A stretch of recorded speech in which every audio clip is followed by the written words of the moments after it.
Hola, agradezco al Señor por la oportunidad que tenemos de aprender juntas su palabra. Es mi anhelo que conozcamos más y más a nuestro Salvador. Este pasaje del capítulo 8 tiene algunos detalles particulares que debemos tomar en cuenta para poder interpretarlo correctamente. El primer verso del capítulo 8 nos menciona que el profeta Eliseo le anticipó a la tsunamita que vendrían 7 años de hambre y le aconsejó que saliera con su familia fuera de Israel, lo cual hizo. Ella y su familia se fueron a vivir a la tierra de los filisteos. No sabemos si Eliseo solo previno a esta familia o les anticipó lo que sucedería a otras que tuviesen la oportunidad de salir de Israel por ese periodo duro que vendría. Lo seguro es que la tsunamita y su familia creyeron al siervo de Dios y salieron hacia Filistea. Por otro lado, el profeta también pudo salir de Israel, pero no lo hizo. El Señor no lo llevó a tomar esa decisión. Ambos estaban dentro de la voluntad de Dios, la tsunamita saliendo de Israel y Eliseo quedándose. Esto me recuerda mucho a los testimonios de creyentes que observaron a Hitler en su perverso proyecto y salieron de Alemania aún antes de que empezara la guerra y la persecución contra los cristianos. Estos fueron guiados por el Señor para salir de allí. Otros tuvieron el llamado de quedarse y luchar contra el régimen y por amor a aquellos que no tenían posibilidades de huir. Un ejemplo de esto es el pastor Dietrich Bonhoeffer, quien más tarde fue ejecutado por los nazis exactamente un mes antes de la rendición de Alemania.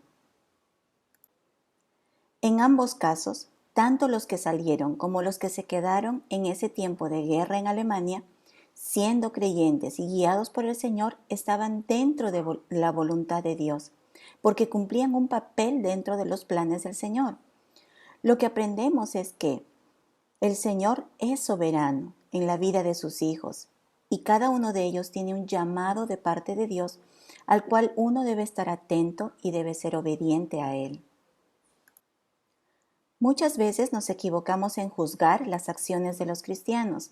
Podemos estar a favor o en contra de los que salen de un lugar o de los que se quedan cuando es inminente una dura prueba.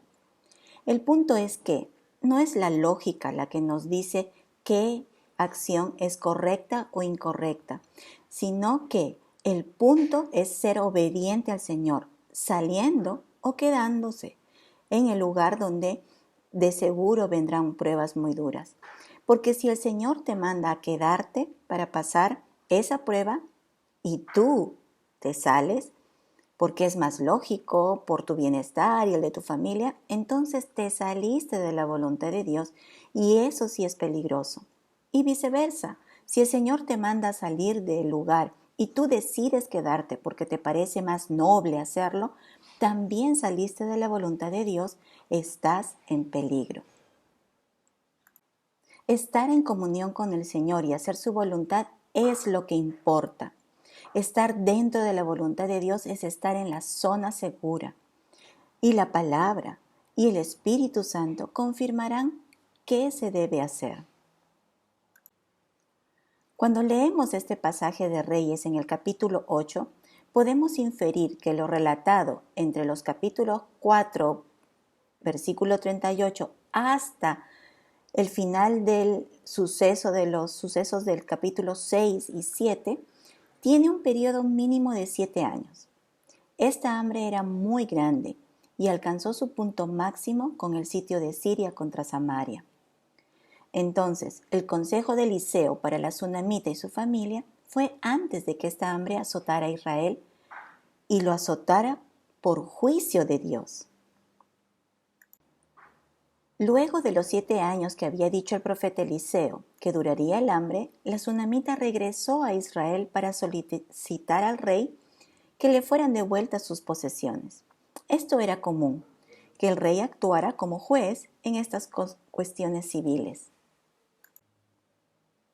Por voluntad de Dios, esto no fue casualidad del destino, no, fue voluntad de Dios, fue por la providencia divina que el rey Joram se encontrara hablando con Giezi, el criado del profeta Eliseo, quien había recibido un juicio de parte de Dios que le hizo leproso a él y a su descendencia por su mal proceder con Naamán. Lo curioso es que pudiese estar delante del rey, puesto que los leprosos eran apartados fuera de la ciudad y no podían acercarse a las personas sanas, menos ante un rey. Lo que nos permite especular un poquito. Giezi se arrepintió de su maldad y fue sanado por misericordia de Dios. O Joram tenía un requerimiento urgente de saber por boca de un testigo directo sobre lo que hacía Eliseo. ¿Y quién mejor que Giezi? El rey quizás no consideró su lepra como impedimento para oír su testimonio, lo cual podemos pensar que ese sentir imperioso se lo puso el Señor en el corazón. Quizás guardaría una prudente distancia para con Giezi, pero debía de escuchar su testimonio. Joram, el rey, le dijo a Giezi cuando lo tuvo enfrente: te ruego que me cuentes todas las maravillas que ha hecho Eliseo. Mientras Giezi le contaba los hechos al rey, vino la tsunamita y confirmó todo lo que le había dicho. Además, ella dio la razón de acercarse al rey, recobrar sus propiedades que había dejado por 7 años. Es interesante que para Dios es importante la propiedad privada de las personas. Considera que es un derecho que no se puede quebrantar.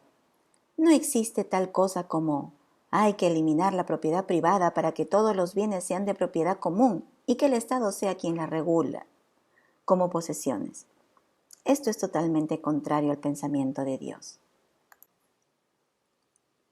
El rey entonces dio la orden para que los bienes y el fruto rendido durante su ausencia les fueran devueltos. El Señor, nuestro Dios, es juez justo y dio a esta mujer lo que le correspondía por derecho. Puedo suponer que la tsunamita estaría orando para que así fuese, y el Señor se lo concedió, a pesar que el rey era injusto e idólatra.